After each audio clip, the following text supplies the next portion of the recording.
ശംശയിക്കട്ടെ. നമ്മൾ ഈ ദൈവമനുഷ്യൻ്റെ സ്നേഹിത എന്ന പരമ്പരയുടെ 55-ാമത്തെ ഭാഗത്തേക്ക് പ്രവേശിക്കുകയാണ്. 53-ാമത്തെ ഭാഗത്ത് നമ്മൾ വിശുദ്ധ യോസേപ്പിൻ്റെ ഭാഗ്യമരണത്തെക്കുറിച്ചാണ് ധ്യാനിച്ചത്. 54-ാമത്തെ ഭാഗത്ത് തൊഴിലാളികളുടെ മധ്യസ്ഥനായ വിശുദ്ധ യോസേപ്പിൻ്റെ ആ തൊഴിലിനോടുള്ള ആത്മാർത്ഥതയും സത്യസന്ധതയും അത് ആ തിരുക്കുടുംബത്തിന് എന്തുമാത്രം സഹായകമായി എന്നുള്ള കാര്യവുമാണ് നമ്മൾ പരാമർശിച്ചത്. ഇന്നത്തെ ഈ 55-ാമത്തെ ഭാഗത്ത് നമ്മൾ ധ്യാനിക്കുവാൻ വിഷയമാക്കുന്നത് ആ തിരുക്കുടുംബത്തിൻ്റെ മധ്യസ്ഥൻ, അതുപോലെ കുടുംബജീവിതക്കാരുടെ മധ്യസ്ഥൻ എന്നുള്ള ഭാഗത്തെക്കുറിച്ചാണ്. ഒരുപക്ഷെ നമുക്കറിയാം, വിശുദ്ധ യോസേപ്പിനെ കുറിച്ച് എന്നുമാത്രം പറഞ്ഞാലും തീരത്തില്ല. പക്ഷേ അതിൻ്റെ എതിർഭാഗവുമുണ്ട്. വിശുദ്ധ യോസേപ്പിനെ കുറിച്ച് അധികമൊന്നും പറയാനില്ല.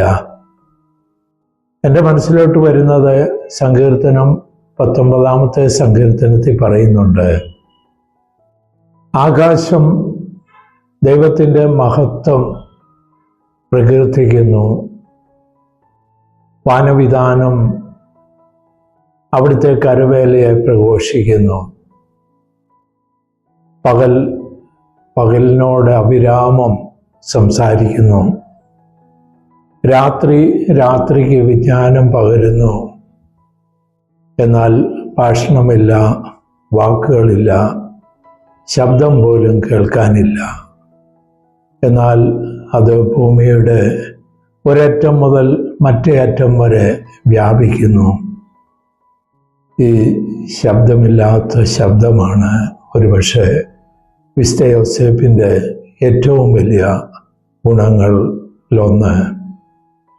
നമുക്കറിയാം, ഒരാളുടെ സ്വഭാവം നമുക്ക് മനസ്സിലാക്കുന്നത് ദൈനംദിന ജീവിതത്തിൻ്റെ സാധാരണ സംഭവങ്ങളിൽ അവരെങ്ങനെ പ്രതികരിക്കുന്നു അതനുസരിച്ചാണ്.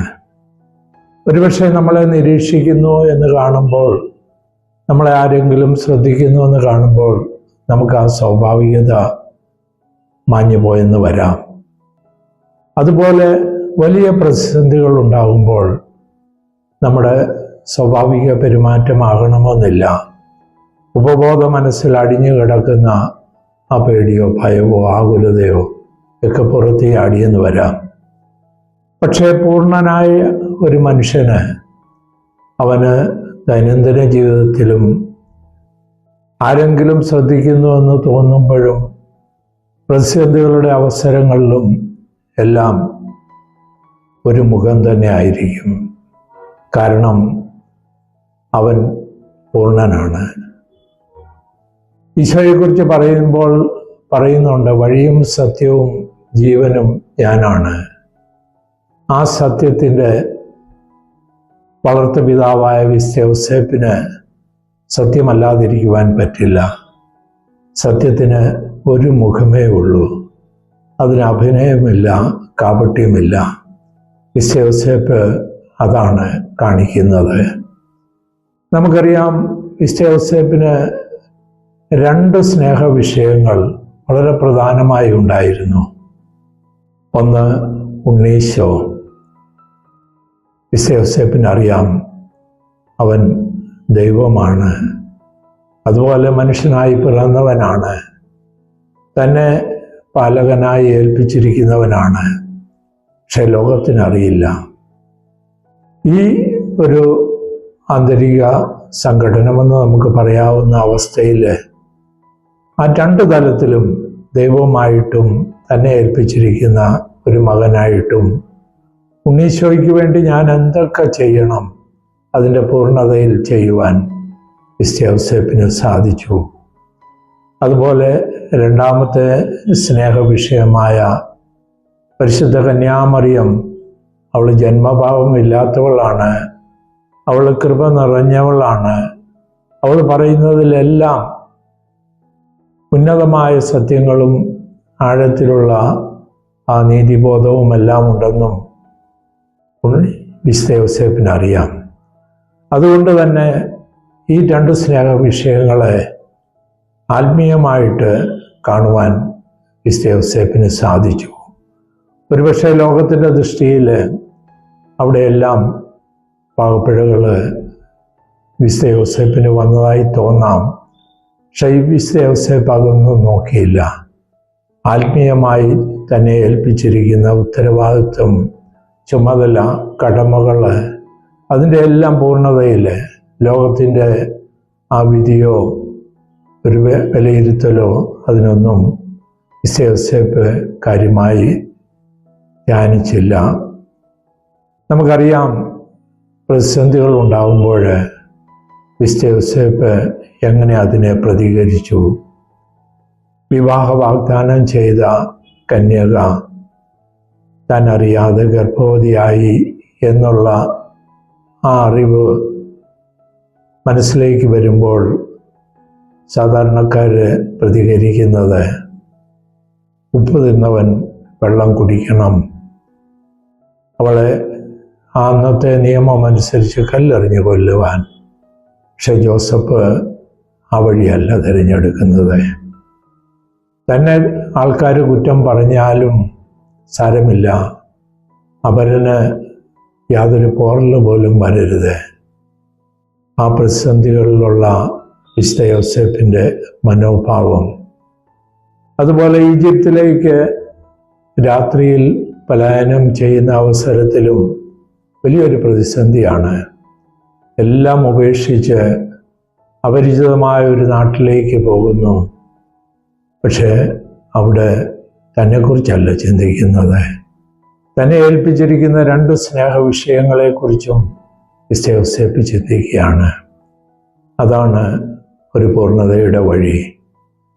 നമുക്കറിയാം, പൂജരാജാക്കന്മാർ വന്ന് അവിടെ ഉണ്ണീശോയെ, ദൈവത്തിന് പിറന്ന മെസ്സിഹായെ കാണാൻ വരുമ്പോൾ